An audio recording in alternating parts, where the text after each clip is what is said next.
Good morning, afternoon, and evening, everybody, and welcome to the Critical Dcast. I am, as always, your host, Brian Bishop, and joining me tonight are Ruben Prado Hello.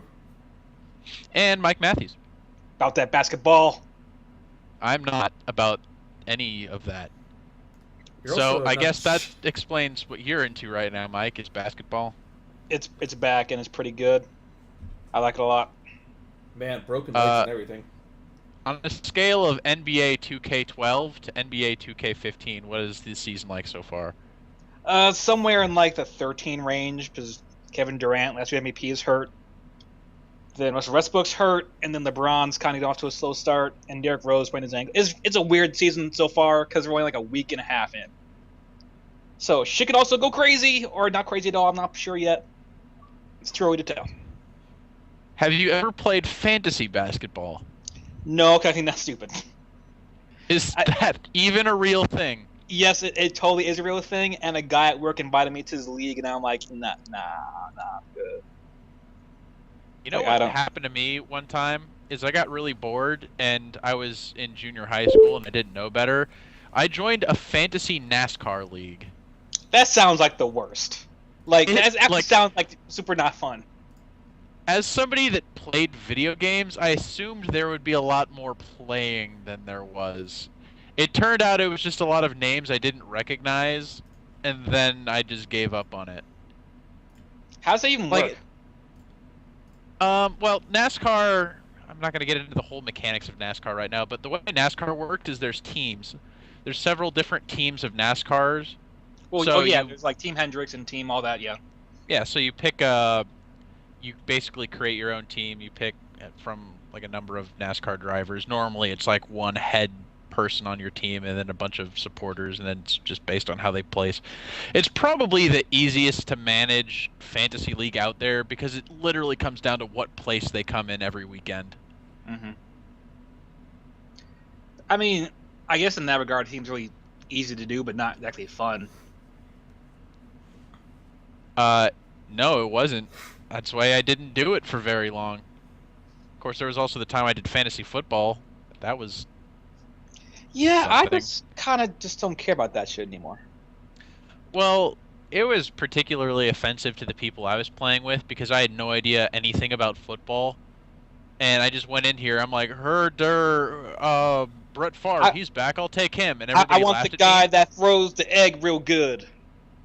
I took Brett Favre it was the season he came back. I took Brett Favre that season. Everybody thought it was a joke because they thought Brett Favre was too old. He ended up having a career season, and I ended up getting back when he was with the Vikings. the Vikings.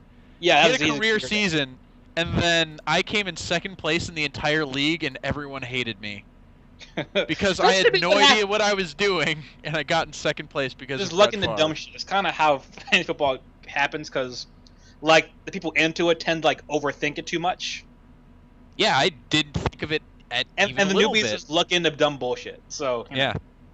Too bad I didn't have any money writing on that. I would have made yeah. some cash. It's- But anyway, we're not here to talk about fantasy football. No. Football isn't even important anymore. No, we're talking about Tucson. Coming to Tucson 2 weeks back. Oh, you went to Tucson. How's To Tucson. Tucson. Doing? You know, just, man. Still shitty? Downtown area. What the fuck? It's a mess. Last time I was in Yeah. downtown Tucson, it was a mess. Like, what the fuck? Like, this the street I was on went from two-way to one-way back to two-way all in the same jump. Yeah, it's And not then, fun. like, loop back in upon itself. And I don't understand. And then there's, like, a parking lot, and it's, like, it was really bad because it's, like, people come in both sides. And, Tucson, okay, to be fair, okay, so when I got into Tucson, like, into it, it looked kind of like run-down Chicago. Yeah, you're right. That's how Tucson is. Yeah, like we went down there to visit a friend, to visit Annie, and yeah, Tucson, they got good food down there. They have some really good food down there, but like it doesn't look very nice. I'm all about that EG's and not really much else. EG's was interesting. I was like, what the fuck is EG's? And they're like, EG's, we're going to EG's, and then that was all right. Yeah, I hear like the same it. thing from Tucson people, but then all they do is put alcohol in the little slushy things they make. So I don't think I've ever had one of those normally.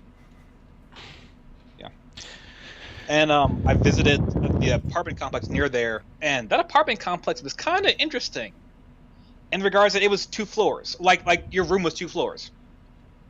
In the regards that you walk in, there would be like like a little small bathroom and like a kitchen, like a living room, but you go down a level, and that's where the bedrooms are.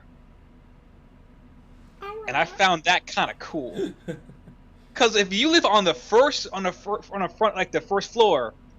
Your living room's on the first floor, then your bedroom's underground. And I'm like, yeah. Underground. I want an underground bedroom.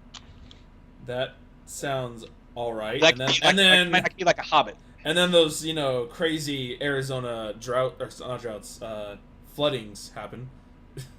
Well, like the one day out of the year that happens. Better buckle down in that downstairs basement room. So yeah, go raft. Just put everything on rafts. Just put your desk on a raft, put your bed on a raft, just raft it up. Exactly. And then she showed us U of A. U of A is fucking pretty as fuck. It's nice. I think there are still parts of ASU that I like more than U of A. They have a fucking front gate. That's rad as shit. I think technically we have a front gate.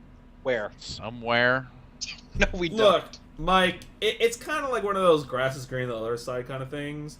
Like if you went to U of A for 5 years, whatever. Yeah, I've heard it both ways. I've heard people at U of A go, "Man, ASU is so nice in comparison to U of A," and then I've heard, "Man, U of A is just so nice in comparison to ASU." I think it is equally. It's like an old style pretty. Like ASU is more like modern impressive architecture, and U of A is more like older. Like it has its charm, but also its SRC is like fucking huge as fuck. And U of A's or ASU's? U of A's. SRC is just fucking big as shit.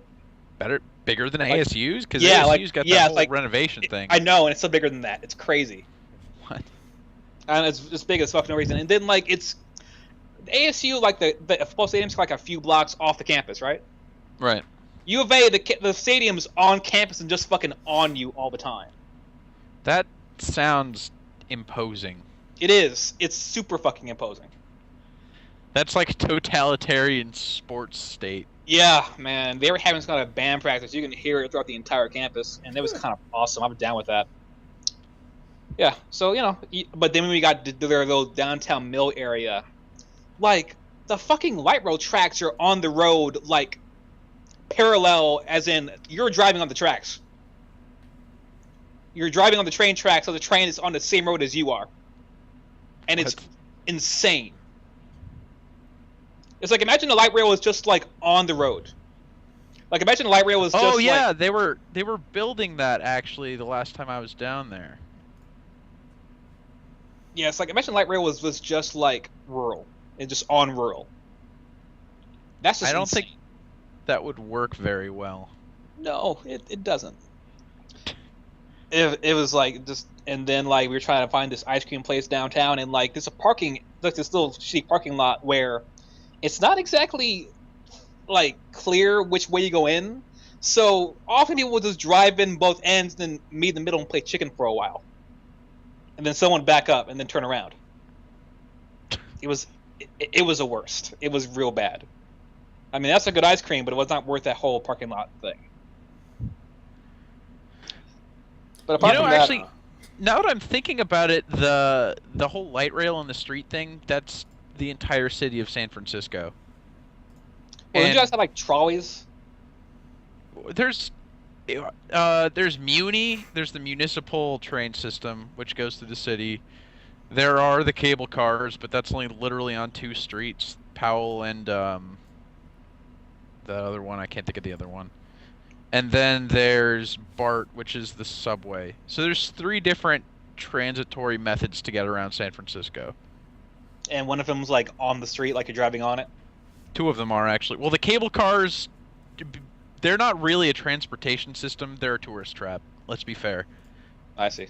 You don't use the cable cars to get around. You use them just because like, I just want to ride on a trolley, because that's what people do here. Because I'm not. That's from what here. people did in like the 1800s. We had our cable cars. Because like every footage you see of San Francisco involves a cable car. It's true, and really, it's only on 2 streets. But yeah, no, the Muni is more like light rail where it just goes through the streets like that. I just think that'd be super dangerous. City of San Jose has that too, actually.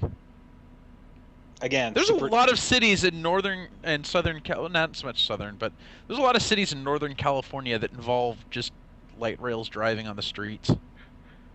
It's like at least here, like the light rail has its own lane that's blocked off by like concrete barriers. Yeah, that's not the case in California. No, like, it's just you're driving on. The most annoying part was I woke up hungover the other day from a Halloween party in San Francisco, and we had to drive back to Southern California. We had to drive back to Santa Cruz at I think we left at 9 in the morning for some reason. I don't know why. And I was just, all I could think of sitting in the passenger seat was like, holy fuck, why are we driving on the rails right now? We're going to get run over. Yeah, that's what I thought too. But also, I'm not ready to die tonight. Yeah, so that was something. Though I must say, I did hear a really good story about our favorite pairing, the A&A connection. The A&A connection? Yep. Who? So Annie and Austin, I heard a really good thing about that. Oh yeah, I never met either of them, so no, you're gonna have to go through this. Yeah. That's fine. If Annie and Austin are listening to this, I'm sorry, but I have no real desire to meet. No, I think I'm the one who should be sorry if they were able to hear this shit. So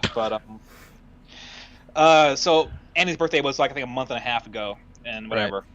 And Austin got her a gift, as is the way. But the thing is that the things he got her for her birthday were things that she gave him for his birthday 4 months ago. Why? Wait, the exact same things? The exact same things. No, literally the same. The actual things that he gave her. He re-gifted her. I thought that was just the thing that happened on Seinfeld. There was a Toblerone bar of chocolate that he Toblerone bar. Wow. That you got me this Toblerone bar 1 year ago. This is Fiona's 4-month-old Toblerone bar. I'm just gonna give this right back to you. Nothing says love like a delicious 4-month-old Toblerone. Now, here's the thing. That does not seem like the actions of someone who loves someone else unconditionally and a little unhealthily. Not particularly. No, that seems like the action of someone you just hate them, and you're doing this to actively spite them. Or lazy. It could just be laziness. Even then, you could just be here's some money. Fuck it. I don't know. Get whatever you want. Get yourself a Toblerone. Well, yeah, preferably one that's not 4 months old. Here's $5. Go buy yourself a Toblerone. Happy birthday. Mike. I mean, at that point, why are you giving them a gift at all? Exactly.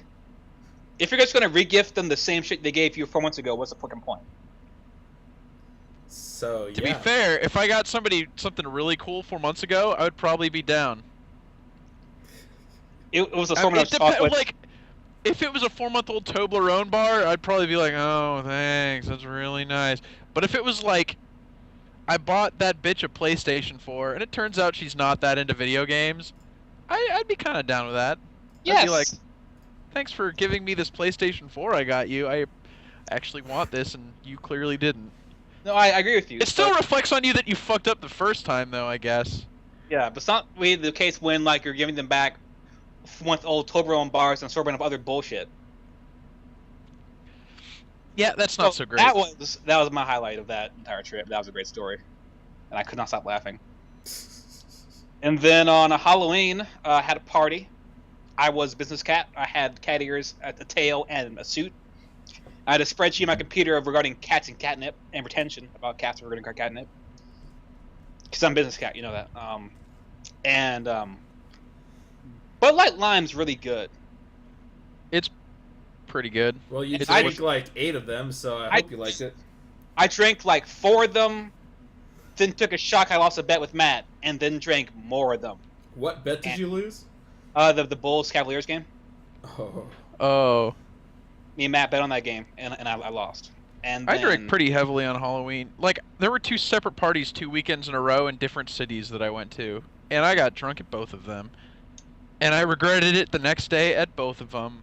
And I thought the first time, Man, I am not gonna drink at the next party next weekend. There's no way I can deal with this again. But guess what? The revengeance happened.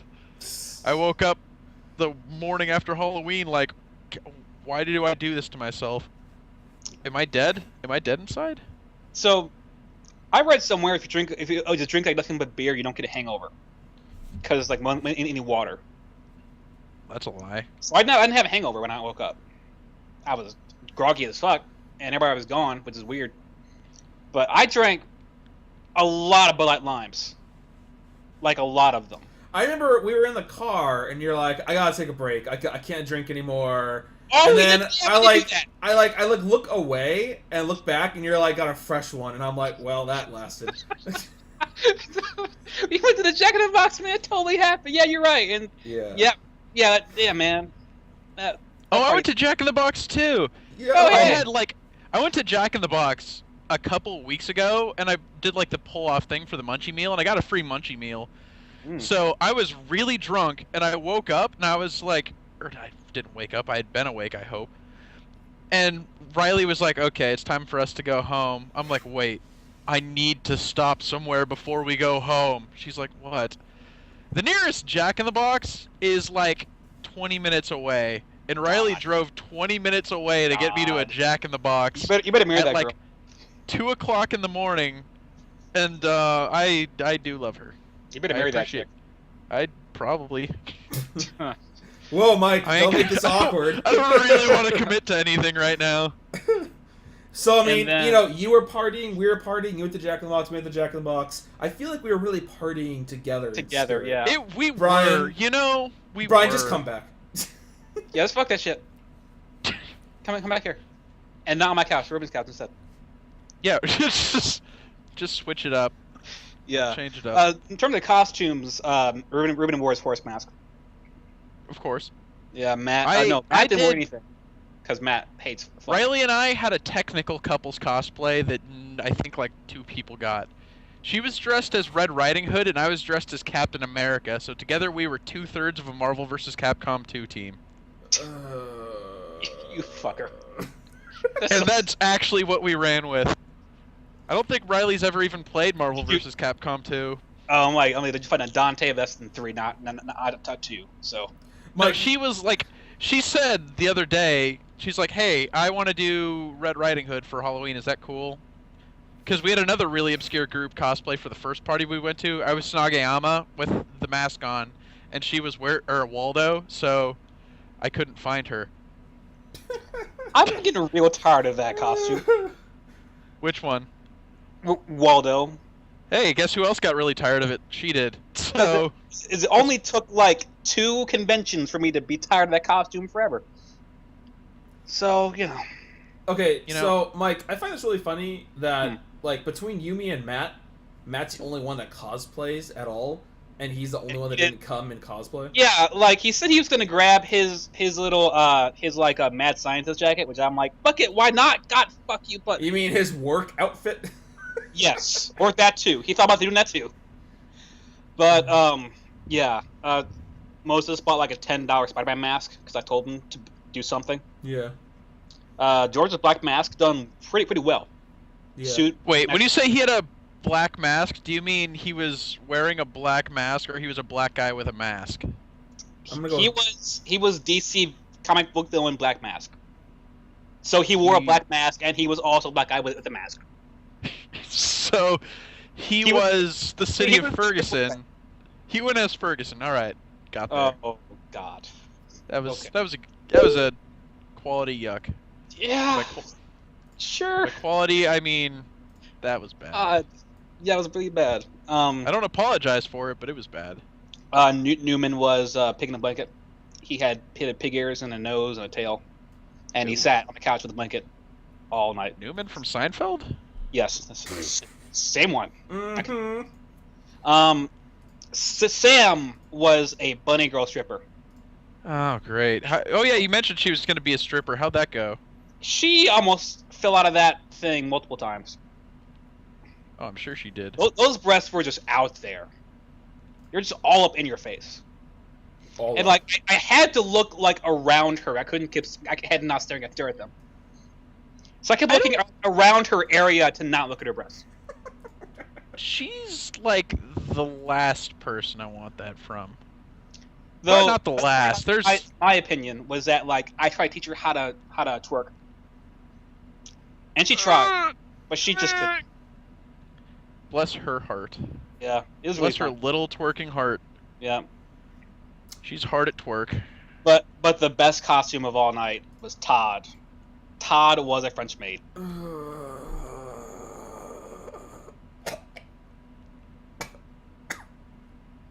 Goodbye. Yeah. Why? Because he wanted to do something shocking, and Sam and Amanda obliged him.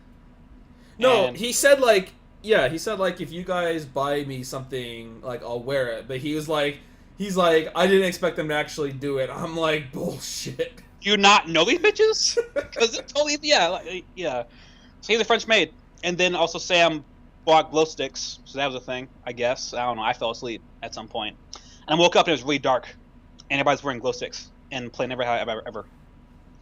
I was out by like 11 p.m. I drink a lot of. Bullet Lime's really good. Damn it! So- Now I want Bud Light Lime. I Yeah. don't want to feel like a piece of shit though, so I can't like just drink it. And then like apparently I passed out again a second time, and like they were playing Oregon Trail, Ruben. Wait, were they playing I don't- Oregon Trail or Oregon Trail? Oregon Trail. Or I forget how it led to that, but we did play an entire game of Oregon Trail, and it was godlike. And this was also at like 3 a.m. That was a weird night. But also, well, at least we were partying together with God. yeah. And next 2-3 weeks we're gonna have a rock band night. Oh yeah. Yeah, I heard about you Time. guys doing that. Time for me to replace every single battery in every single instrument. Yep. Hot. Rock band and alcohol, cannot wait for that. So yeah, that's a lot how life is for me. I'm pretty sure Rock Band and Alcohol describes like every Friday night I had in college, like for 4 Well, years straight. time to turn the clock back. And here I am thinking to myself, The Gray came out in 2011. Where is time going? Have you watched The Gray yet? Yeah, I watched it last night. It's alright. That was alright. Yeah. I watched it. I'm like, so I mean, I can't say I didn't enjoy it, but at the same time, it's like, what was the point? Who was this movie geared towards? Because as far as I'm concerned, it was basically geared toward Liam Neeson fans. So It was. That was a Liam Neeson movie. Yeah. I saw Gone Girl. It was good. Very, very good. I saw that one a while ago. I really liked that movie a lot. You know what, really? So I went because a good friend of ours gave me a free movie pass, and it came off a special engagement. Oh, right?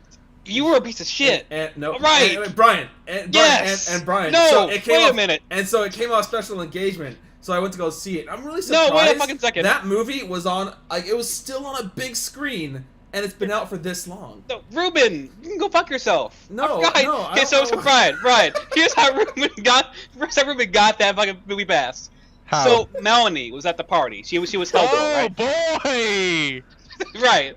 So I just woken up, and Ruben was like, "Hey Melanie, do you get like free movie passes at work?" He's like, "Yeah, I get them all the time." He's like, "Can I just have one?"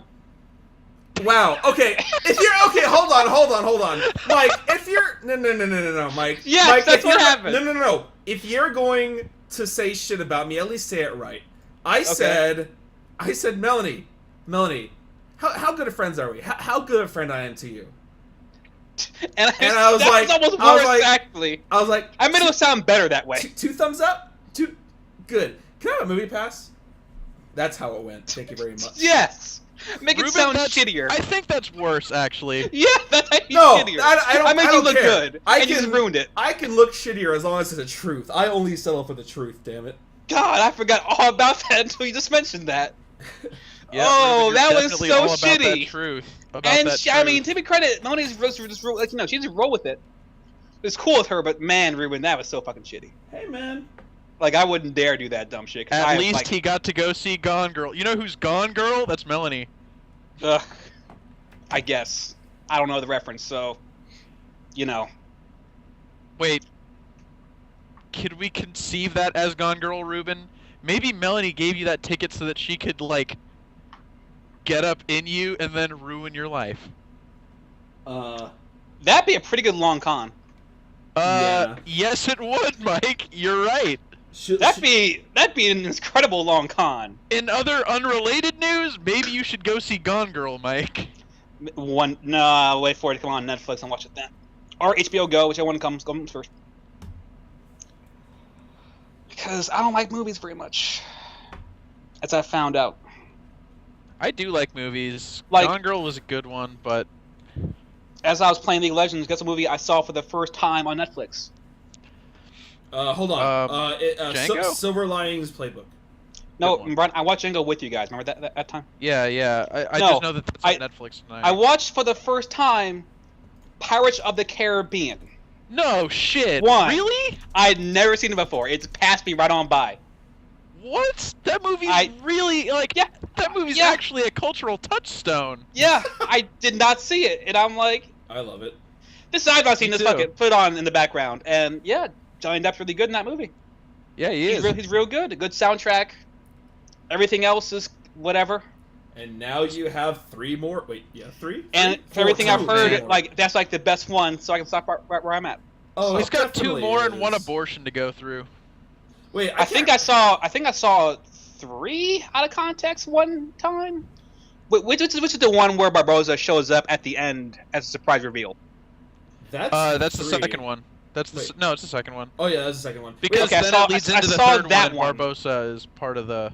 Wait, so what's the 4th one? I don't remember the 4th one now. The 4th one is the one that has nothing to do with anything because it was a shitty movie.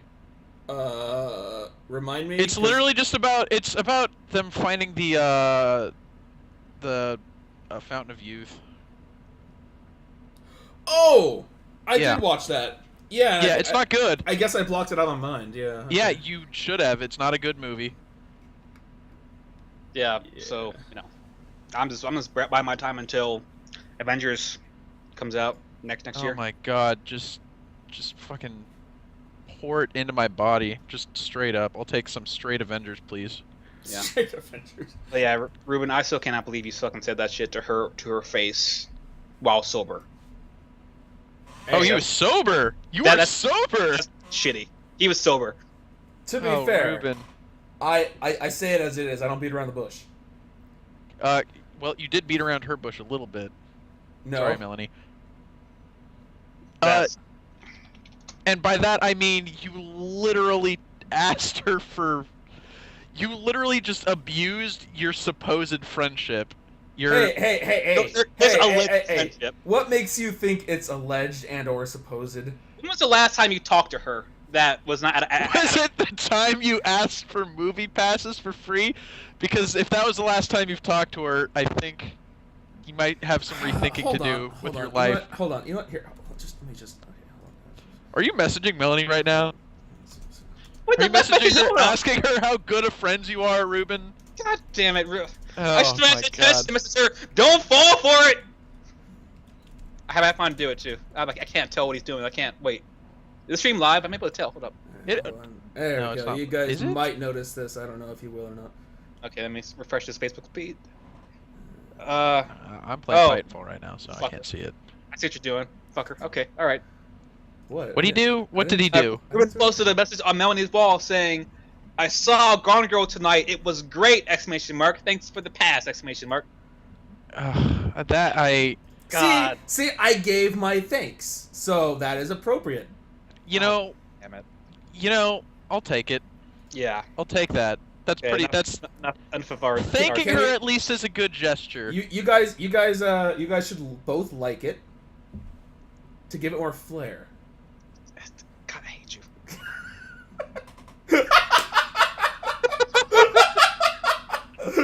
What? By the way, Irish, that you up there. that being literally the first nice thing she's ever said to me.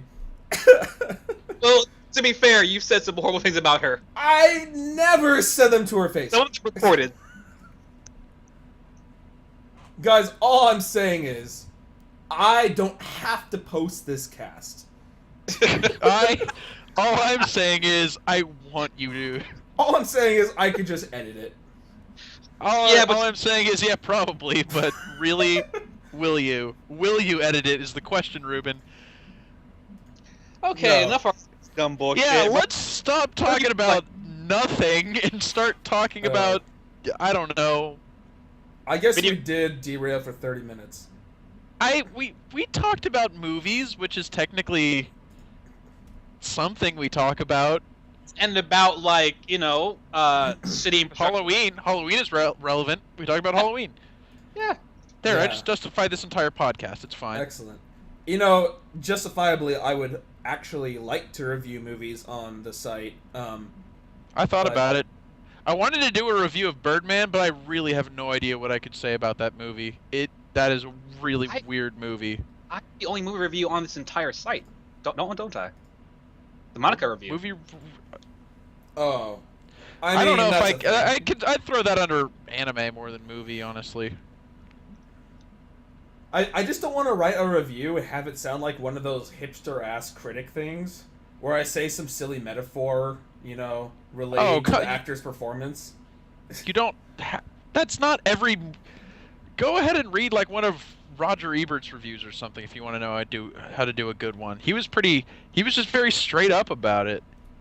Before he died, rest in peace. Rest in peace, Roger Ebert. Rest his soul. Brian, what have you been playing? Well, currently I'm playing Titanfall, but that's beside the point. I have been playing a couple of games. I played, most recently, Bayonetta 2, Fantasia Music Evolved, and Sunset Overdrive in that order. And all three of those games are actually fantastic.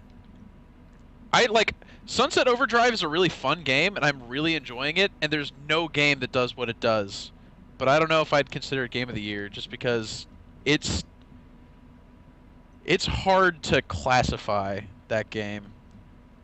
But Fantasia Music Evolved is easily the best rhythm game of the year, although that's kind of a joke these days. The only other rival it has is like what? Crypto the Necro Dancer? Maybe. That's about it. Hey, what about Theatrhythm Final Fantasy? Come on. Okay, yeah, that was really good. That was really good. That was a lot better than 1. That's for damn sure. God. It definitely fixed up a lot of 1's problems. And I really like Theatrhythm Final Fantasy, but the thing with Fantasia Music Evolved that I really appreciate about it is that it's not just like hand-waving or doing something to make a song go by. There's a lot more to it than that, and that it allows you to basically create a song as you go. So it offers a customization that music games don't have, and I don't think I've ever seen in another music game before. Like, it actually lets you affect the way the song plays out.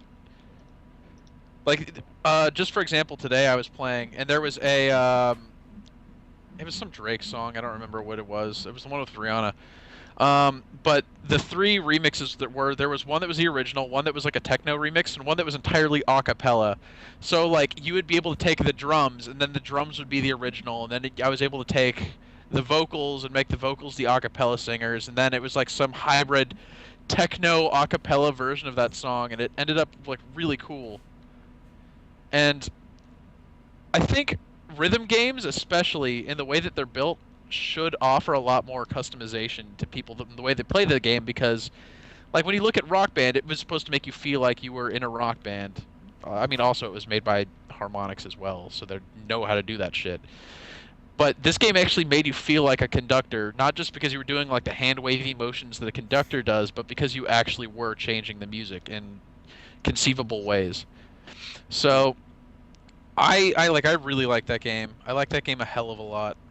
And then Bayonetta 2 is probably my game of the year so far. Ruben and I have talked about it to great extent. Yeah, that game is the most fun I've had since the previous Platinum Games game I've played. that company knows how to make a game. Oh wait, sorry, that would have been Legend of Korra. I meant Revengeance, but whatever. Yeah. But why the hell does Fire? Okay, my computer keeps unmuting, like Mozilla Firefox for some reason.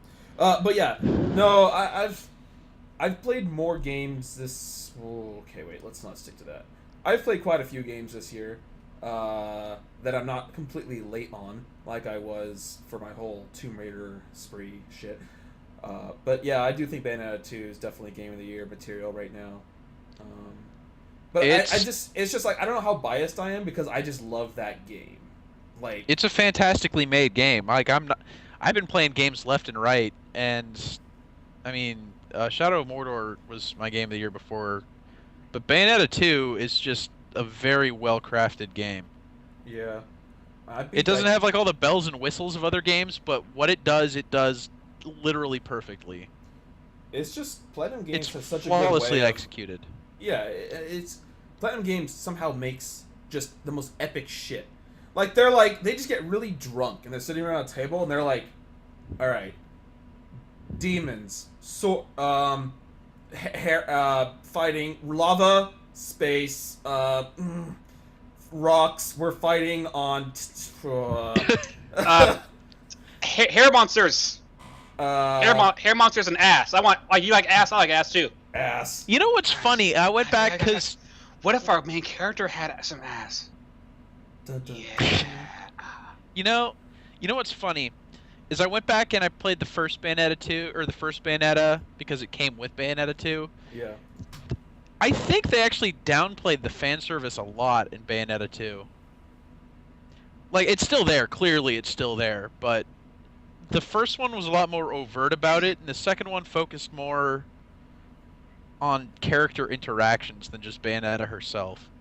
Like between her and Loki and her and Yosuke. Spoilers! Loki comes about in like the second mission of the game. Yeah, but you don't know who he is until the end of it. Is there an ending music video when you beat the game? Yeah, there is. Yeah, there's you made the credits? Yeah. Yeah, there's well actually there's the awesome part where like you play the credits and then it goes into a music video. Moon River, wider than a mile. I'm not buying a Wii U for that shit. I refuse to. Look, like because then Nintendo wins. That's true. They already have one, in my opinion. So. No, they can't win. Too late. But yeah, no, I mean besides that, really, I guess the Korra game, which I don't really call like. It was. No. It was fine. Like I haven't played it, but I read your review and I read the other people's reviews. It sounds fine for its price tag, but. It's like I hardly call it a game, and more of like a fan service filler, almost. Yeah. It's like, hey. Well, that's what it sounds like. It sounds like filler, honestly. But I think Danganronpa 2 was the only like title that means a damn. And I mean that's not really a game, more like a story. But damn, was that story good? I wonder if they'll ever do like an HD remix of Danganronpa. That is a good question. I would like that. I'd pay money for that. Just give me both of them on one disc. I'd pay for all of those. That's what the Japanese release was for the Vita. Was both games on one disc. The U.S. release was split up into two.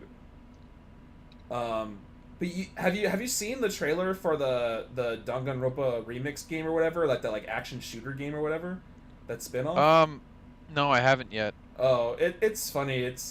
I don't know what the point of the game is, but it looks like you're just like playing as a character, just like in the first game, and you're going around like shooting monokumas. I just was like, what is this game about? Is it a downloadable title or something? Because that sounds like a downloadable title. I don't think I could justify paying $40 for a game where I shoot monokumas. Yeah, I don't know. I really don't know.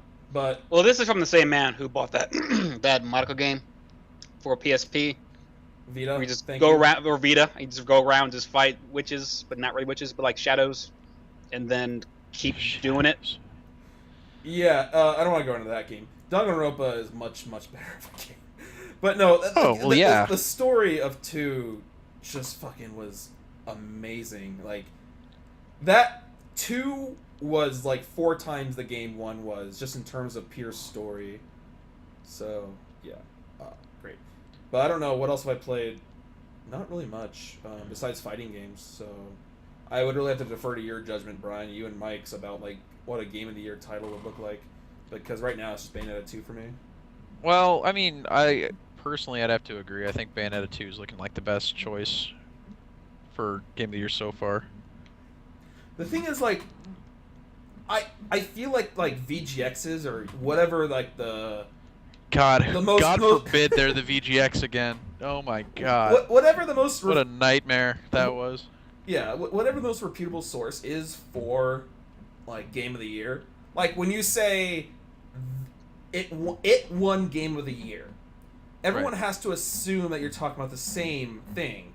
Because you can have your Polygon game of the year, the IGN game of the year, your VGXs, your fucking GameSpot game of the year, all that shit. Which one is the one everyone's like, that won the game of the year? You know, whichever website you like the most.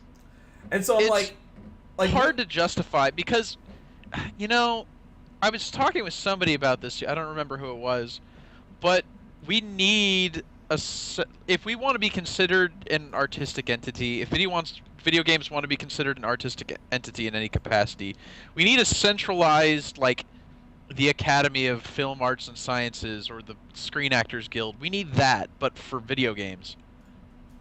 And it wouldn't come about that we would have a centralized award ceremony or something like that until we had that. I think the closest we can get to that is BAFTA, the British Arts and Film Television Association. Well, they do a video game thing. I think DICE is really good. It's not the Game Developers Awards or GDC Awards. They're pretty good too because those are voted on by developers. Yeah, GDC is like the Screen Actors Guild. GDC is like the Screen Actors Guild of video games, essentially.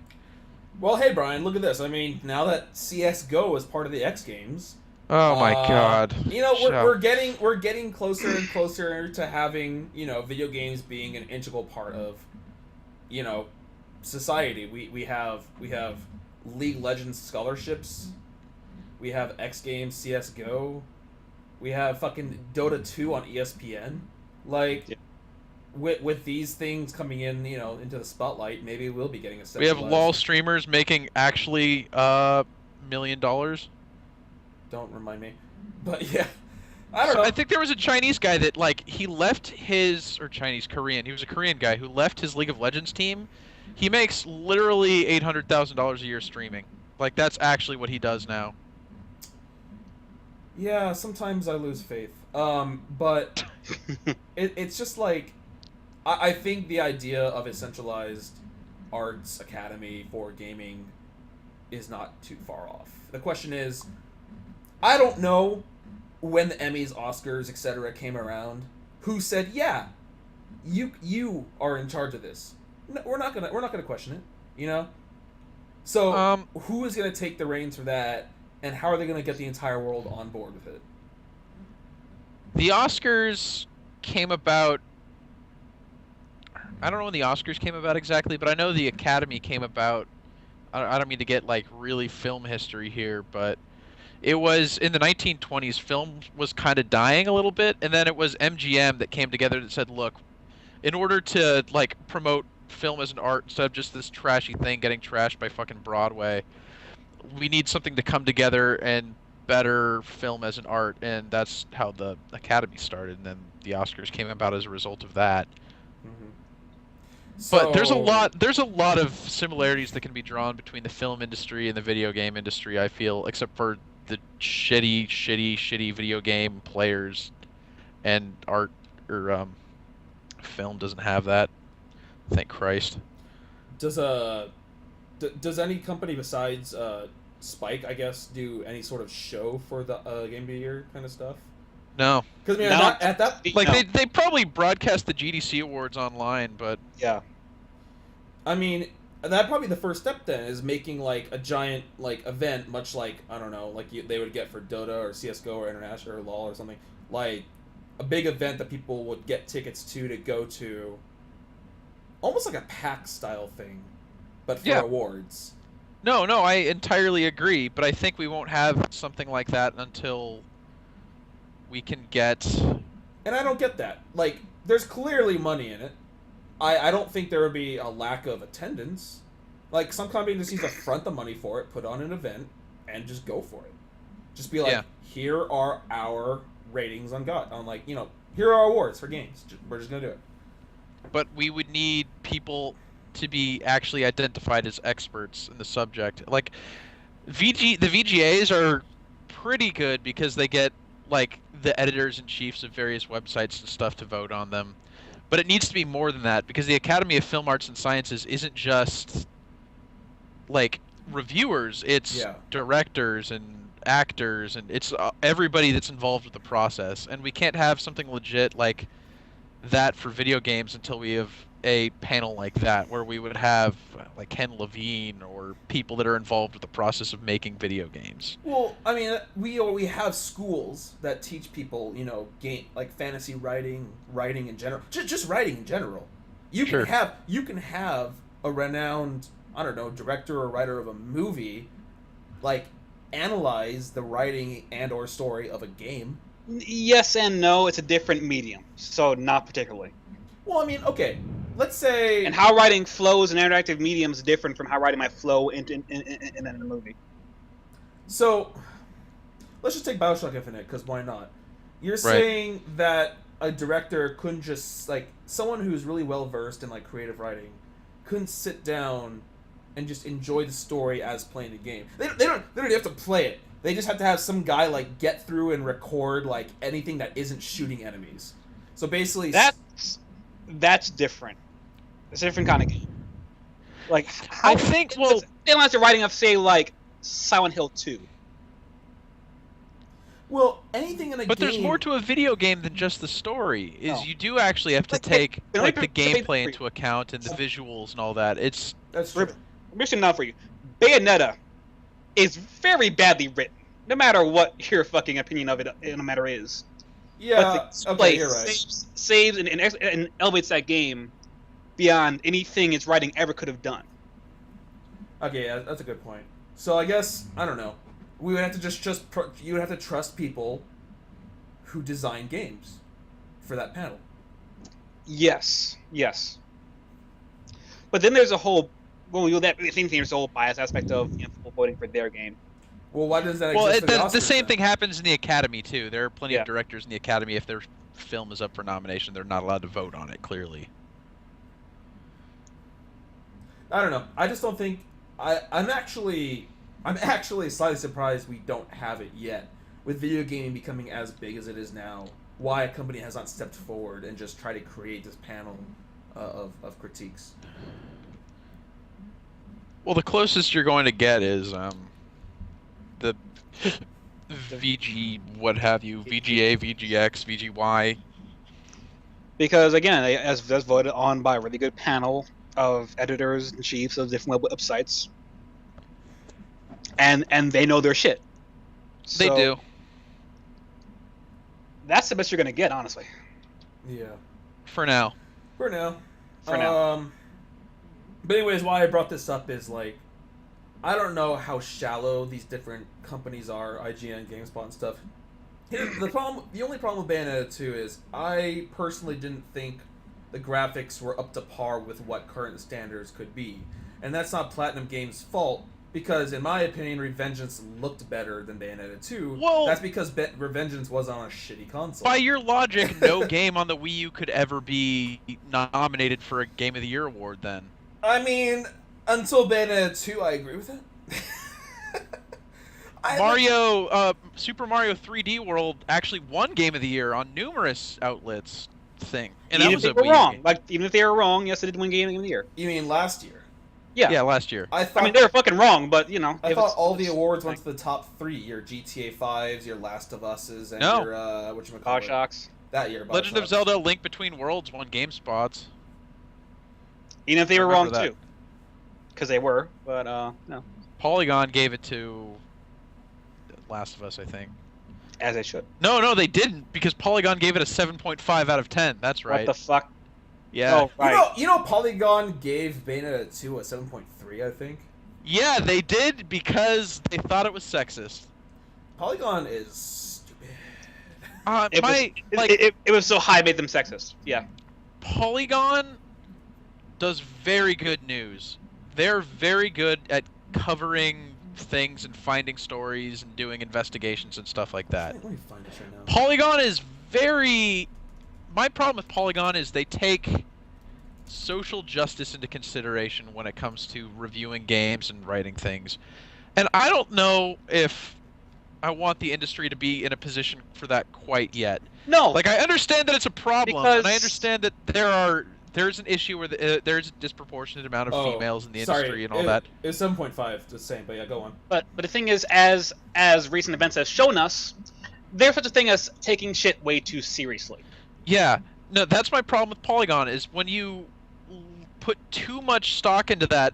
Like, I understand having your ideas of your social ideas and your social ideologies. That's one thing.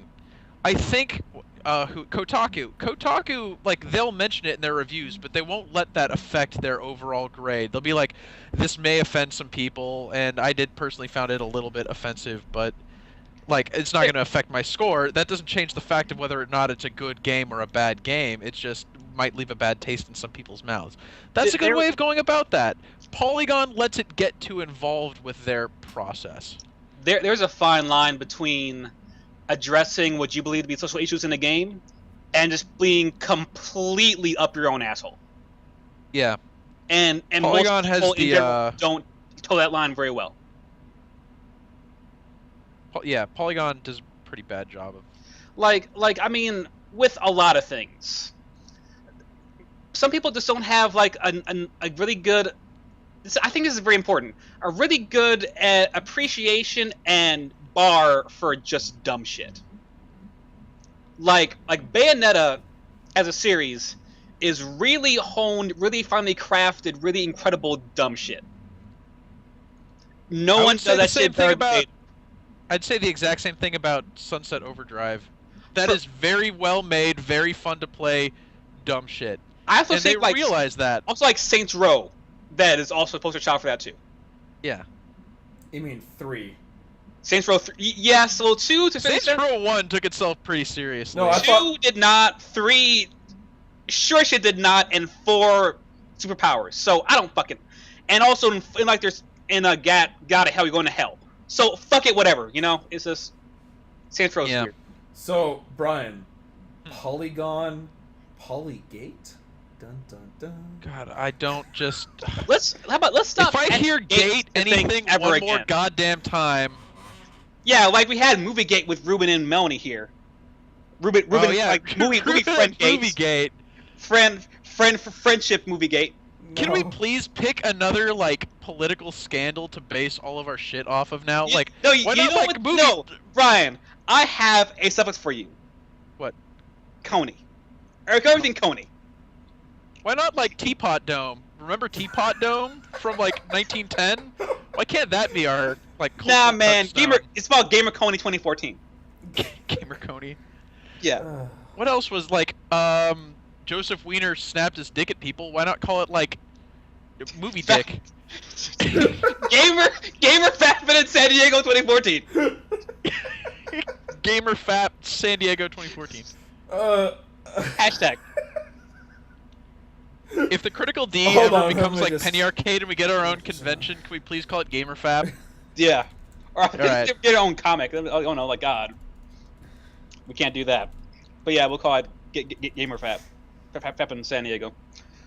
Yeah. So Sunset Overdrive, is that worth buying? That's a good title for a Yeah, podcast. no, I like that. Yeah, I'd say it definitely is. You should, if you have an Xbox, it's not, okay. If you don't have an Xbox One and you're on the fence about it, I don't think it's the game that's going to make you buy an Xbox One. However, if you already have an Xbox One, there's no reason you shouldn't own that game. Is Sunset Overdrive to Xbox as Infamous Second Son is to PS4?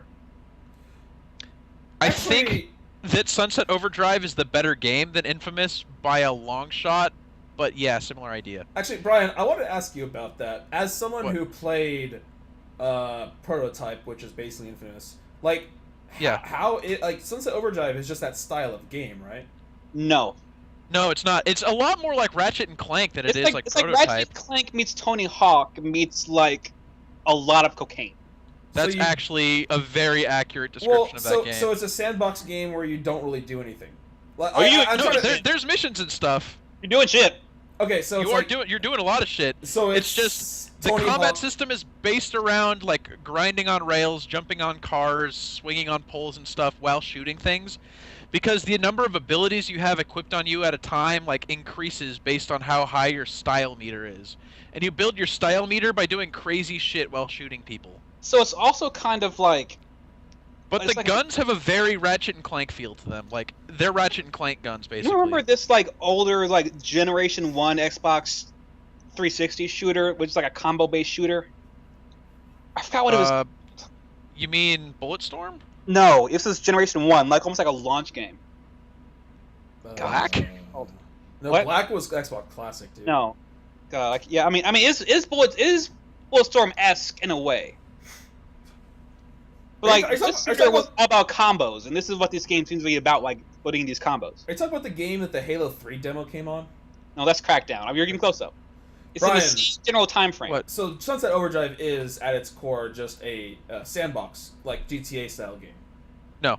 Not... Well, I mean, like, there's distinct missions that you do, but there isn't, like, an overworld where you're just, like... There is an overworld where you're just running around, but there isn't enough shit to do in it where the overworld is the draw to the game. The gameplay is the draw to the game. So there's, like, a definite, like, start and end. Yeah. Yeah, there is. That's good. There's a definite story in there. Oh, no, fuck. I thought it was the outfit. It's not that. It's looking really bad. It's not the outfit. Okay, I need to find this game. I know of it. I'm gonna find it. Army of Two. No. Oh god, I hope not. Close, but not quite there. Anyway, it's ridiculous. Like I said, it's really hard to justify or classify because there has been no game like it. It actually is like if Tony Hawk was a third-person shooter. Okay. If I was oozing money, I'd probably pick it up, but at the moment, I'm not at that sort of leisure. Yeah.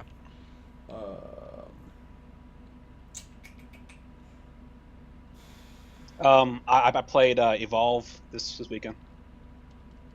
I didn't actually, but I played it at GameStop Expo, so I don't really know exactly how much I needed to play it.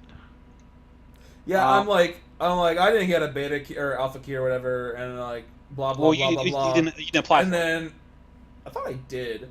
And then like, you're like, oh, I got 4 keys. Anthony's like, I got 12 keys, and everyone's like, I got keys for days. I'm like, what was the point of fucking signing up then? To reserve your key, so you can get more keys. In the fucking buttloads, apparently. Yep. Okay, hold on. I don't think I actually ever I had those keys that I got at GameStop Expo, but I don't think I ever actually had, or like, they never gave me any extra keys for anything. Basically, what I'm saying is, if they're gonna hand out such a plethora of keys, they might as well just make it an open alpha. Like, why beat around the bush? Yeah, that's a good question. They did call it the Big Alpha. The Big Alpha, which it was not an alpha. It's a beta. I think they're at a point. But they can't say beta anymore because that sounds too pleb. You want to be in the alpha, not the beta. The beta is for fucking posers. Uh-huh. God. Well, the beta is for posers. So do the games still have that same problem everyone was bitching about back at Gamescom, where it's like, oh, if you kill the medic, you're doomed, done. Yeah. And the last I played it, which I think was the same build, which at GameStop Expo, yeah, if your medic's gone, you're out. Well, here's the thing. It seems like, as a monster, you have to play keep away. You have to do, like, if you get caught before level 3, you're just fucked. That's how I feel. At level 3, you just kill everyone. But, like, if you're not level 3 and the trapper puts down that arena, you're just kind of trying to survive until you can just get out of there. Because you might be able to take 1 down, but you're not taking all 4 down. And I feel it's just like a game of who finds who first. Yeah, that actually is about right for that game. Well, alright, Mike. And the game seemed to be really fun with people you know and talking to other people and shit like that, but like playing with strangers, I'm not positive how much fun it was, because I mean, it's a little hard to get. First off, it's kind of hard to get into the game. It take a while to get into the game in the first place. I mean, quote unquote alpha, so that makes sense, but all the same. Yeah. But I mean, it was fun. But like after 2 hours, I was kind of like, I'll play with people I know, but I don't want to play by myself So because I only see where the depth is. Honestly, you wouldn't buy it if no one else was? after what I played, probably not. So basically, it sounds like if you're playing by yourself, play as the monster. If you've got friends, play as the team. Yes. Like it seemed like Yeah, it'd be I can a see really that. fucking awesome land game. Like it'd just be like an incredible land game. But like playing by yourself, I just can't see where the fun is because there's not enough depth there to keep me coming back because it's a lot of just. It really comes down to if the hunters find you before level 3, you're fucked, and if you find them when you're level 3, they're fucked. So, like for instance, do you see there being a good variety in gameplay from game to game? Like, you play 5 games and no one game is really the same game as one you've played before. Like, I think, let's unfortunately go back to like MOBAs. I think one of the big draws of MOBAs is very few games play out the Right. same as any other game. Yeah, every like, time yeah, you get like into a MOBAs game, it's a whole new door of mystery and oh god, what's this game Yeah. gonna happen? MOBAs are probably the most technically deep game genre there is right now. I can think of another game genre that's deeper than MOBAs currently. Well, I And don't want to talk about that right now, but yeah, go on. Yeah, I really don't either. and There are a lot I of feel like it's similarities, trying I to feel, between Evolve and MOBAs. I feel Evolve has a lot of MOBA influence in it. earlier they had like in their dev cycle, their PR cycle, they had like this video of a guy shoutcasting that game like it was some kind of esport, and it was super shitty. But I mean, And I hate from what you've played, can you see yourself playing for hours on end, being like, all right, this game, I'm gonna make this happen, and depending on how good I am, it's gonna be a totally new experience for me. Like, I think see the replayability here. I think as a monster you have a lot more leeway with what you might do, but in like as a hunter I don't really see it. Because you're really at the mercy of your dudes. Like you'll be running around the map, like the environment is an enemy too. And you can also get buffs in the environment, but you can also get like, oh, I just caught in this fly trap and I literally can't get out unless someone comes get me, but they're all over there and they didn't see me, so now I'm dead. So Like I said, it's in many ways it's very similar to a MOBA because there is farming. Like you have to Yeah, fight like, against the environmental enemies to build your character and get as a buffs. monster mostly. You don't have to farm as a human really. Yeah, you as do. a monster I farming played as a human. I did because I got my ass kicked without farming it, and then when I decided to farm environmental enemies, I was strong enough to actually take on the. Yeah, I mean, some of the enemies drop buffs. I'm not sure all of them do. As a monster, it is incentive that you farm things because they increase your armor and they let you level up. It's the same thing with people. It's buffs actually. It's not like there's a distinct level associated No, it is. with you as a human. It is buffs. But that's how because you're gonna get your shit rocked against the monster if you don't have enough buffs on you.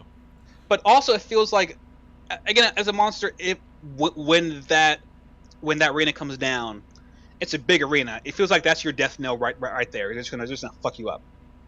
So, does the round end like when one side dies, and you just have to go find a new game? If the hunters kill the monster, if the monster kill the hunters, or the monster is level 3 and kills the relay, that's how the 3 ways that the game will end. Yeah. So like, I don't know. Are there other ways to go about than being like, well, it's time to duel. Let's just clash head on, see what happens. Like, can you? Well, you start on like different areas of the map, and a lot of it is like waiting. It's a lot of the tension of where is he? We don't know where he is. It's a lot of cat and mouse, which is actually very appealing. Yeah. But like the hunter versus monster engagement is just kind of a mess.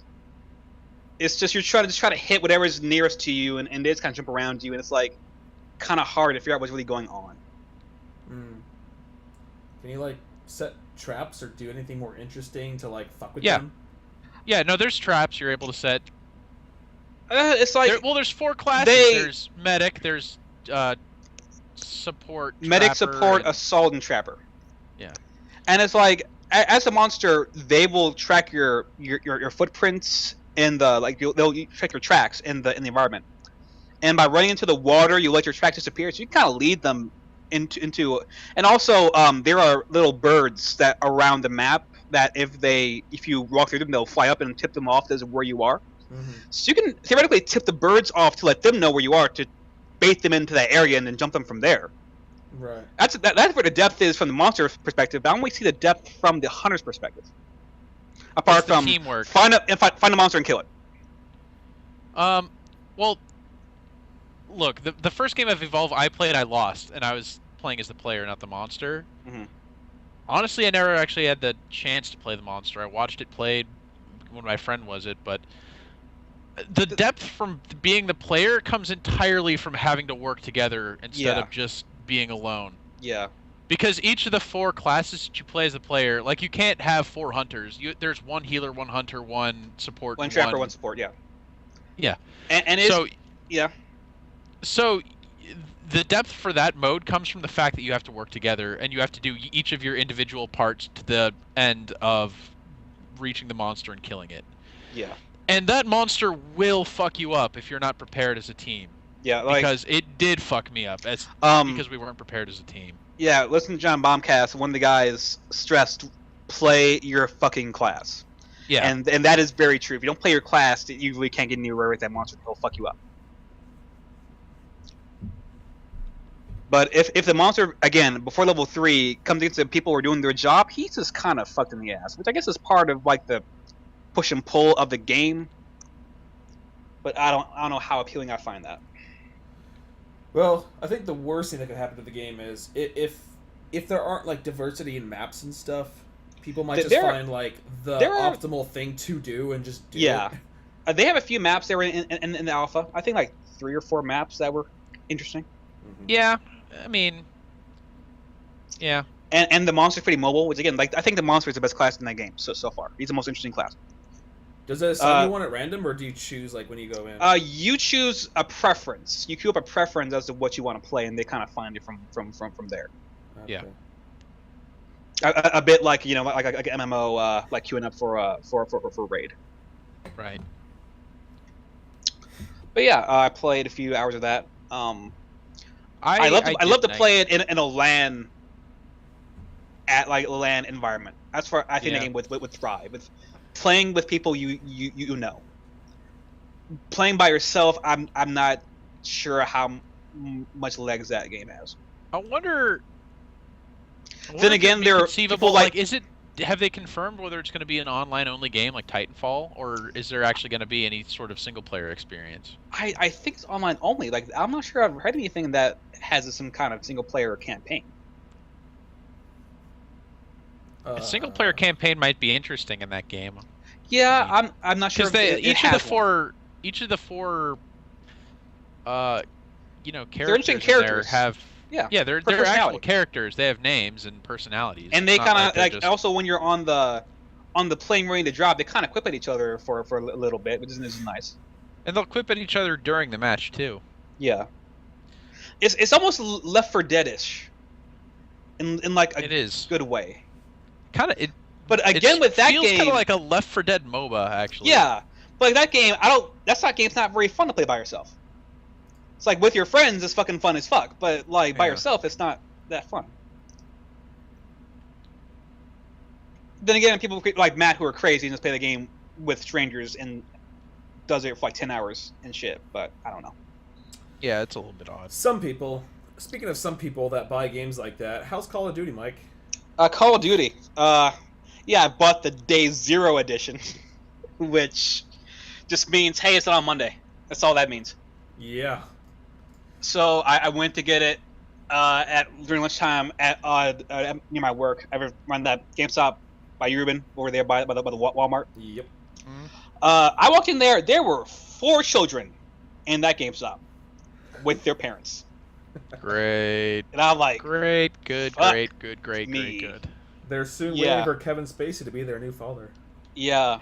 To be fair, if Call of Duty had promised Kevin Spacey an active role in my life, especially in my upbringing, I would have been playing Call of Duty decades ago. Yeah. You just have like single player, multiplayer options, Kevin Spacey mode, where it's just Kevin Spacey's face on the TV and he's just telling you inspirational things. I'd play that game so hard. Now, Uh, if I there just want is Spacey Simulator 2014 now. now if there is one thing about Call of Duty games is that they get into the shit real fast. You press X twice, you're in that game. There's Yeah. no like vaporware ads you need to sit through. None of that dumb shit. Just press X, go. I've always loved that about Titanfall that was game. a lot of the same, I think. Titanfall's like that. Call of Duty MW2 was like that as well. I love that shit. First impressions, that game looks really nice. Yeah, It looks like it. it's very pretty game. Like I especially don't know for what this else you would console. expect from like a game with that much funding behind it, though. Of course, it's going to look really nice. Yeah. Mechanics are the same. A whole left trigger to aim, right trigger shoot. Sure. Right stick for some murdering, left stick for some running. But the big It looked a lot like Titanfall, honestly. It looks like Titanfall. Yeah, the big thing here is the exosuit, which is really big because in the future now they have little suits that will enhance your abilities. Right. And does it come from the sky? No, it's just like you wear it. You wear it on your body and it enhances your movement and your strength and all that. So like instead of stabbing dudes, you just punch them. You just punch the fuck out of them. To be fair, And they go flying. like 10 Call of Duties later, you'd think they'd be in the future by now. So I guess it's a welcome thing. This is the future. This is like 2050. So I think they just realized, like, all right, we started in World War II, Call of Duty 1, 2, 3, great. We moved it into the future to modern day, right. and people went apeshit. So now we did like 5 games in the modern day. We need to go like Twilight Zone-esque Door to the Future. Let's see what Kevin Spacey's doing in 50 years. Yeah, and I think the next step is not to go farther, but to move back one step. I think what Battlefield's doing with Hardline is a really good new avenue. Like the whole cop drama, the Shield, NYPD Blue type thing. Boy, I'm really not sure about Hardline anymore. I'm not sure how they'll get away with that being politically correct after everything that's happening in Ferguson. I'm very intrigued by that game, and I hope more games do go with the whole cop drama thing. I watched that trailer at E3 and I thought it was really cool, and then I saw that exact thing happen in Ferguson in real life. Yeah. And I'm like, I don't know if they're going to be able to do that anymore. I really think don't. They should anyway, because you have to. You have to step on a few toes every now and then. Yeah, that's going to be some tricky waters. Or delay the game for 3 years. You know, one of the two. Only for like what, 4 or 5 months, roughly. I wonder if I wonder if months. EA looked into its crystal ball when they announced the game for like September, and they're like, "Oh no, some shit's gonna go down. We gotta delay this game into next year, so it'll blow over." Then like 1 month later, Ferguson happens, and they're like, "Justice Keikaku."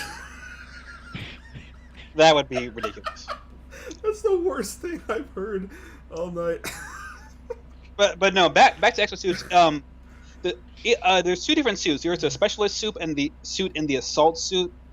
And the assault suit has like a double jump. You like a jetpack, you can double jump into the air. That's how you scale different. So Titanfall, right? Yeah, okay. Yeah, and different kind of like other symbolities. Like in the campaign, one slows down time because shooting.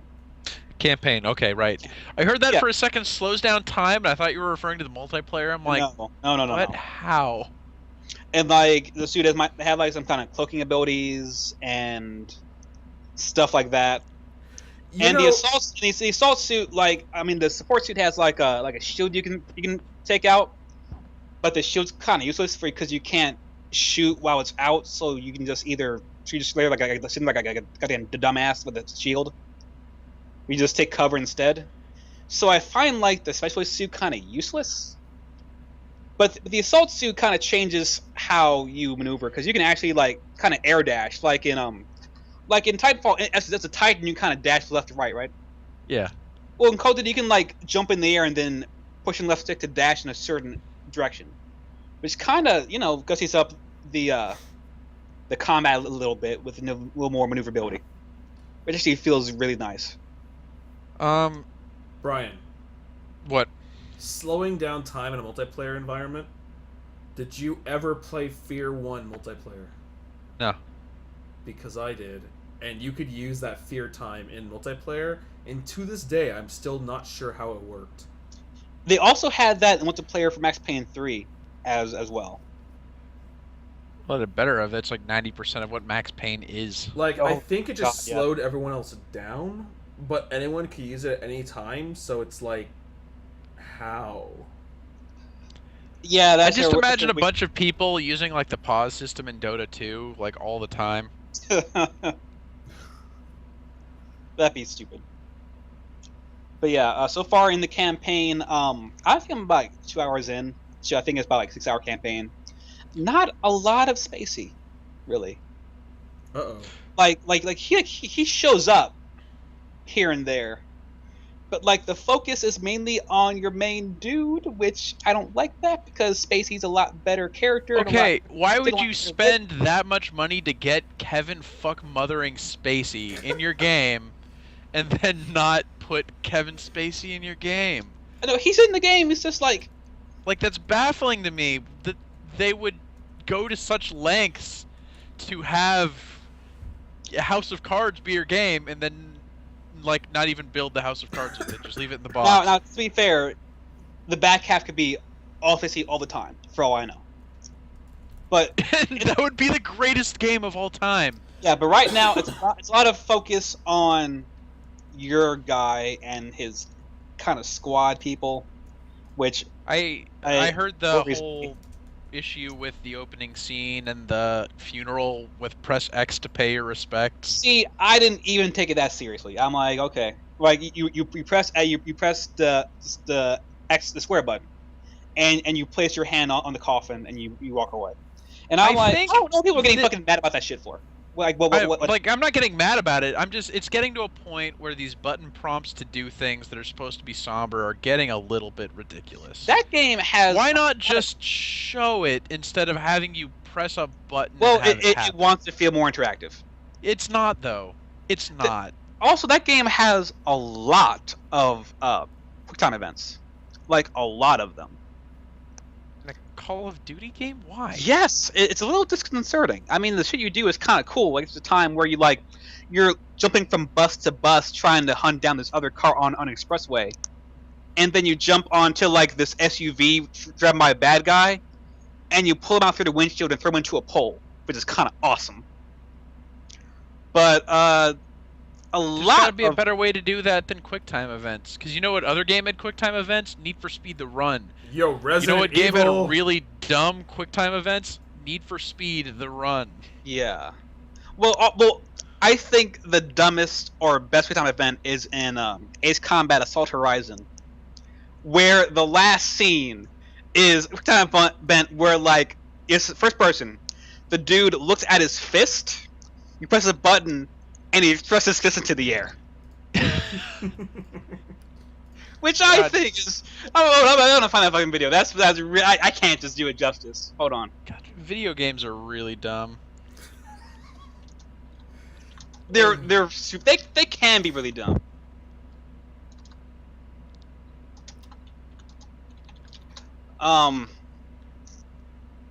Yeah.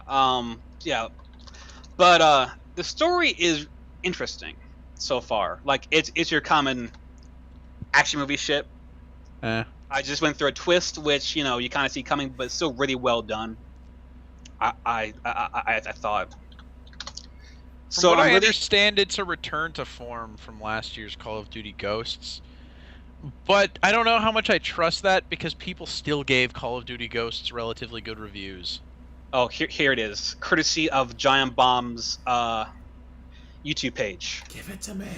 Here it is. It is probably the best TTE ever. I would like this to show you. I will watch that later. Yeah, be quiet so you guys can. Let's see. Wait, look at. Oh, Ace Combat. Ace Combat Assault Horizon. You're the best around. No one's ever gonna get you down. You're the best. That's what I imagine that song playing during that. Like the ending of Karate Kid, like the exact scene where he puts his fist up in the air and it starts playing that song. That's that game. That's a really good time event, and also really fucking stupid. And that should have yeah. ended QuickTime events forever with that fucking game. But yeah, the campaign is interesting. It's still your kind of glorified shooting gallery. Still well done. There's some really cool feature tech. There's this thing called a mute charge, where during some cutscenes you put it down and it like mutes everything around you. So they use it to like breach like buildings. Put the mute charge down, breach the building, it doesn't make a sound. You go in there and kill everybody. But the real big advantage they have now is the threat grenade, which you throw it out there and it scans the environment and all of the enemies in there glow red for like 20 seconds, which is really cool. Also the smart grenade, which you throw it out there and it hovers in the air, and you kind of target a guy and it goes there and locks onto him and just goes and kills him, which is really fucking cool. I think these are interesting concepts, but literally everything you've said to me was just like, oh, that's a bouncing Betty. Oh, that's that one ability from Titanfall that marks all the enemies. Oh, that's... I don't know. There really isn't an equivalent to the silence thing. But there's also the weird thing is there's an upgrade system in the campaign. Where that's getting somewhere. That's my main problem with the single player mode in Call of Duty is that there's really good set pieces, but what connects those set pieces is literally nothing. It's a lot of following to do with the follow over his head. Yeah, and that's the problem to me. I wish there was more to the game. That started in MW2. Yeah, I don't really appreciate that. I think there's a better way of going about it, and they just haven't found it yet. But honestly, nobody plays Call of Duty for the single player anyway, so they're not willing to change for it. It's a roller coaster. It is a 6-hour roller coaster where I'm on this ride. I'm just gonna go around on this track and see what they want me to see. This isn't a open-ended shooter, a la Bulletstorm or a la Wolfenstein or anything like that. This is you're going the way they plan you to go, and you will not deviate from that. There's still better ways to do that instead of just having enemy after enemy after enemy. Like, you don't need all that filler in there. There's other ways that you're able to fill that up instead of just follow a guy, shoot some more guys, that follow the guy again. And I think the upgrade system that you mentioned is a good way to start mitigating that, but there needs to be more. The thing is that, okay, so like there are 4 goals you have in each mission. It's either kills, headshots, grenade kills, and intel. And when you reach a certain threshold, you gain a skill point, which you can use to level up your exosuit. So stuff like increased reload speed or increased aiming speed or more grenades or increased health and stuff like that. That's what the upgrade system is. So it's not really that in depth. But it made me use grenades more than I typically do, which just to get these upgrade points. So I'd like to change the way that you play a little bit, but apart from that, it's Call of Duty. If you like Call of Duty, you like this shit, and it's I did not play Ghost's campaign. I can say honestly, it's better than MW3, and it's about as good as Black Ops 2 so far. So I like Black Ops 2 a lot. So it's still Call of Duty is still a really good shooter mechanically. It's probably the best shooter. Well, I don't think anybody's going to argue that. Mechanically, it's Call of Duty. I mean, it's probably the best shooter mechanically that there is. I don't know. I still prefer Titanfall, honestly.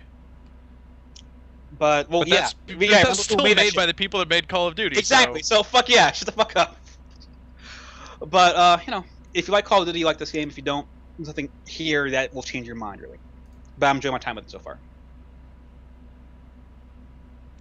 Yeah, I feel like I'll probably actually pick up, like, I never get Call of Duty games, but I feel like there's enough changes in that game that would warrant me picking it up at some point.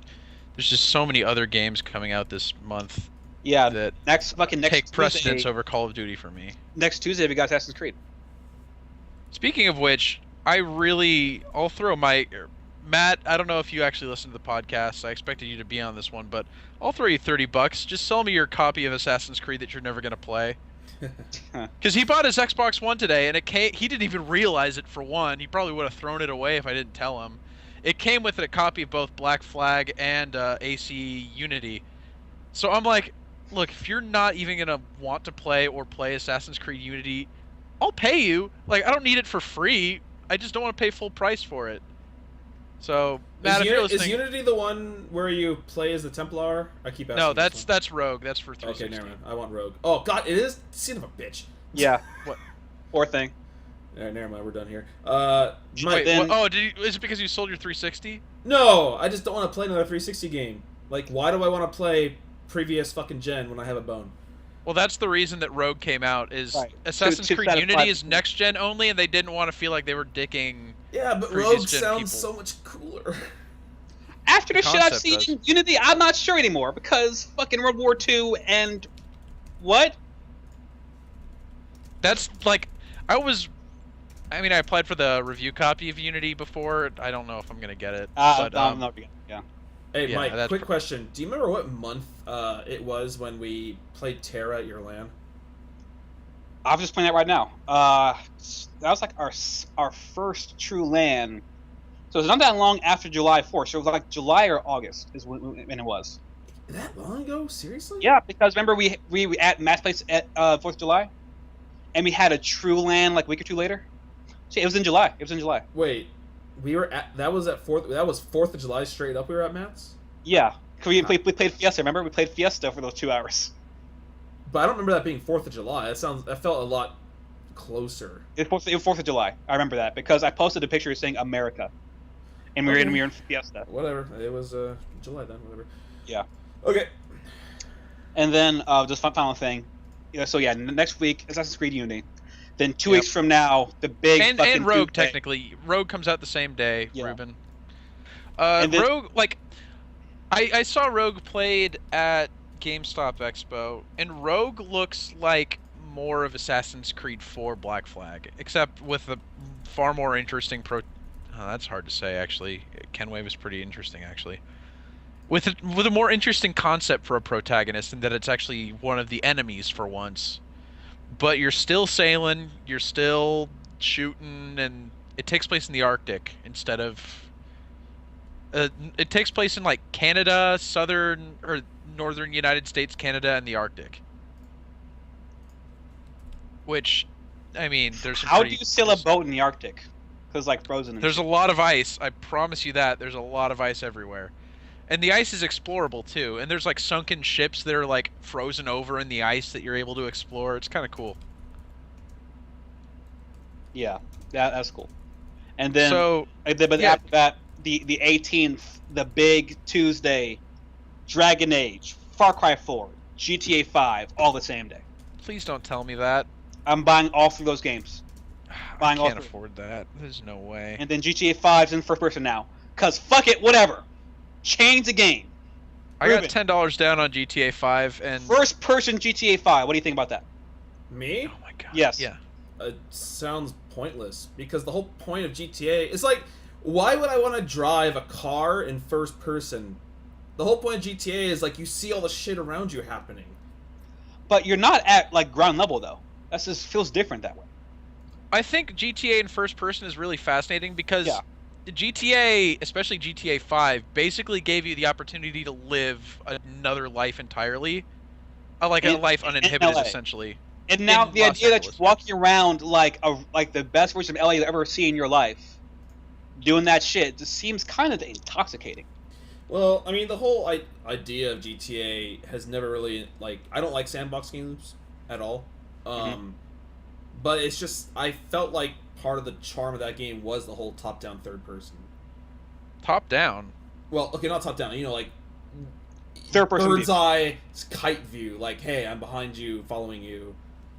I don't think that's necessarily part of the charm. I think they did it very well in the newest iteration of it because they used the same combat engine from Max Payne that worked pretty well. Yeah. But having it in first person really does change things a lot, and I Yeah. think it would make it changes the context of the game from like a third person game where you're playing as somebody else to I boy, this had is a this thought. is like video game theory, the I had a class that thought I here. took. What? How does picking up hookers happen now? God, I don't even know. I imagine it will zoom out into cars. Just like That's what I I imagine in thought too. Yeah, I first can't imagine it person, being you'll be first able to person. like Because then that'd be like an AO game. Yeah. If you play in first person, I imagine that the driving will still be in third person. Like Like driving. there was a first person mode for driving in the original game anyway, but I mean, I was reading about that game now, but now with a first person view, I might play it again in that view to see how it operates. Yeah. Like the whole game. That's the main reason. Well, in traffic in that. Fuck traffic. God, that draw distance. Gonna see so much. As somebody that's spent at this point a little less than half of my life living in LA, that is a terrifyingly realistic version of Los Angeles. I can promise you that. Oh, and also, San Andreas was on Xbox 360. Yeah, I hear it's not that good though. No, Like, I mean it's San Andreas. So a 10-year-old game doesn't age that well. The main problem I heard, like, I hear it looks really good. They did a little bit of an update to the graphics and stuff. It just doesn't run very well. Because it's an Android port. That's why. Yeah. What? Yeah, they ported the Android version of San Andreas to Xbox 360. I'm mostly saying what? There was an Android version of San Andreas? Yes. How do you fit... And GTA 3, actually. How do you fit an entire... Well, I guess they weren't that big back in the day. I mean, SD cards. Ruben, SD cards. Find new one. PS2 back in the day, so no bigger than a gig. I don't know. I played GTA 3 when I was younger, and then after I only played like a third of the game, and then I realized these games aren't for me. I'm not having fun. That's fair. That's fair. But yeah, to sum it all up, video games are happening. I love it. Yeah, it's not. I don't think we've got the same like super grand quality titles that we had last year, but it's definitely like a far cry. I can't wait for Dragon Age. The year before that. What? Like, I wonder what Dragon Age is going to be. Like, what is that game now? Because it's been like what, Boy. 3 years since Dragon Age 2. Based on what I've seen, it's definitely a lot different than Dragon Age 2 was. I can't wait for that game. That game's the fascinating part is that it's taking the best parts of combat from both Dragon Age 2 and Dragon Age 1, and then being like, you can pick. Here's your choice. Do you like the more action-oriented like combat of Dragon Age 2? Yeah, that's there. Or do you want the strategy of Dragon Age 1? That's there too. You do what you want to do. This is the game. This game could be whatever you want to play. Okay, last question. Yeah. What game, not that you're most excited for, but what's the next game you plan on getting this year? Probably Assassin's Creed Unity. Yeah, me too. And by that I mean I'm gonna beg Matt to sell me his copy for less than full price and play that. Bug him enough about it, he might just be like, well, fuck you, I'm gonna play it myself. And then he'll put like 200 hours in the game. But he's already said himself, for one, he's not interested in the game. For two, he doesn't like open world games, so he's not gonna enjoy himself. If he wants to play that game just to spite me, good. I mean, it might be I'm good. not gonna stop him. It could be good for him to expand his horizons. When does it come out? Next Tuesday. He has a copy sitting in his Xbox, but it won't be available until next Tuesday. It's probably won't unlock until Tuesday. No, yeah, it'll preload. Like it'll preload whenever like you input the code, and then it goes like, oh, it'll load onto your Xbox, blah blah blah blah blah, next release day, day 0, day 1 edition. On Monday. But yeah, Assassin's Creed comes out on Tuesday. I'm gonna go buy that as well. Yeah, and then after that, it's probably gonna be Dragon Age for me. Yeah, Dragon Age, Far Cry 4, and then GTA 5 all in one day. I can't do all that in one day. I'm probably gonna pass on Far Cry 4 for now, even though it fascinates me. That's gonna be one of my Christmas games. That's gonna be Christmas time for Brian is Far Cry 4. Mm. But yeah, there's a lot of them coming out. I think now that we've had Bayonetta 2, the only game I'm buying for the rest of the year is probably Dengeki Bunko, which comes out next week as well. And then also, week after that, Persona Q comes out. Yep. And then the Crew, then I think that's really it for games. You let me know how Persona Etrian Odyssey is. I'll buy it. I've already played it. It's Persona Etrian Odyssey. Have you played Etrian Odyssey? Oh. No. It's Etrian Odyssey. Who would have guessed? Okay. That's a game I'll buy. It's actually an Etrian Odyssey game. It's got Persona skin to it, but it's an Etrian Odyssey game. Like 100%. I'm still bothered that it's going to be canonical because fuck that shit. I'm sorry. I'm gonna withhold my judgment until I see exactly like. I'm sorry how it fits in for my French, but fuck that shit. All right, that's all I have to say. Mesure. I don't know. But yeah, I'll buy that game. I want to climb the Eiffel Tower. I'll That's play what I it. want to do. I want to climb the Eiffel Tower because I did it in real life, and I want to be like, now I have a fancy cloak, and I climbed the Eiffel Tower, and there aren't a bunch of fucking tourists here, and How are you getting there's down? a thing on the speaker system saying, pickpockets are active in the tower. Spooky, spooky, spooky. And how are you getting down? A giant hill? I'm gonna do an eagle dive. What to Falcon. where? Into that very conveniently placed Nazi truck outside the Eiffel Tower. That's a long way down. That is the furthest eagle drop I think I'll ever have seen in that game. Yeah, I just want to sing a sing. You know they'll do it though. Like you know that's going to happen. That is 110% going to happen in that game. And you'll get an achievement for it. I bet you the achievement will be ho. Nah, it won't be into a truck. It'll be in. You'll jump off the Eiffel Tower into the Seine River. Yeah. Because the Seine is actually pretty close to the Eiffel Tower, from what I recall. Yeah. All right. Well, I think that's all. Yeah, I think that's what we got. Yeah. Once we play games, we'll come back and say how good these or bad these games are. Exactly. They're probably gonna be pretty good. I hope so. I really hope so. I never understand hoping a game's gonna be bad. That's such a bad habit. Well, I mean, let's think about this for a second. Like, of the games coming out, we can conceivably say that they're going to be at least above average. Good. Yeah. Like, thinking about it, Dragon Age is a little bit of an enigma. I can't imagine it being bad, though. It looks, from what I've seen of it, it looks good. And Far Cry is Far Cry. That's going to be quality. There's no questioning that. GTA 5 is, that's a proven game already. They can't fuck that up. I don't know. Okay, would it rustle you if VGXs put the new GTA 5 in the running? Oh, it would kill me. It would kill me inside. Okay. I get mad. I can't wait for the VGXs. Okay, I can't wait. Car is the anime of the year again. Fuck it. Fuck everything, man. Fuck it. I can't wait. Yeah, wouldn't that be fantastic if they remade Madoka like an HD remaster, and they're like, by the way, this is up for anime of the year. Lol. Oh, yay.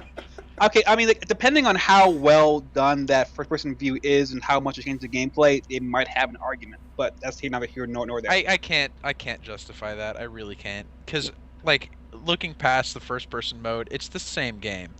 It's the same story, the same characters, the same essential gameplay. It's the same game. It looks nicer, and there's a new mode to it, but come on. Yeah.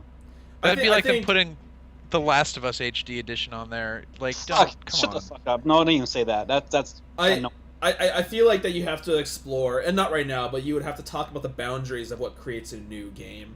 It's like, what if they re-release Bayonetta 2, but instead you're playing the story from Rodon's point of view the entire time? Is that a new game? Did they call it Bayonetta 2? It's called Bayonetta 2 Rodon's View. Then it's exactly like Dead Rising 2 Case West. So, yeah. Was that a new game? That was a new game. Mechanics, wouldn't it? Huh? What? That's called like new mechanics and new environments and new scenarios as well. So wouldn't it kind of be a new game? Dude, you know Rodon would have witch time. They would just call it like devil time. I don't know. I think Rodon might just fucking punch That's people what we in the call mouth. expansion pack. It's called what?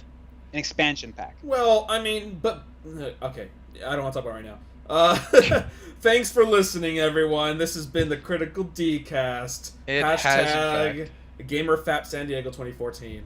GamerFap San Diego, the greatest event of all time. All right. Anyway, we hope you enjoyed this. Oh wait, did you already exit it? No. Well, you're about to. Have fun, play games, and keep on fapping. All right, bye-bye. Keep flapping it. Bye-bye.